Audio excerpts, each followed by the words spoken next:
Hello friends, it's Carrie Lynn here for SheSaved.com, and I wanted to share with you how to make French dip sandwiches with Omaha Steaks Brisket.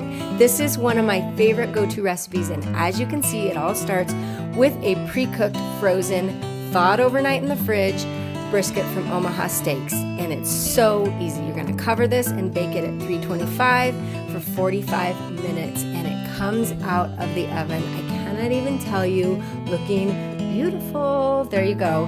This really is one of my go-to lunch recipes because it's so easy and so good. So I'm going to slice this thing up. As you can see, I've got French dip going on the stove. This Au Jus sauce is so good.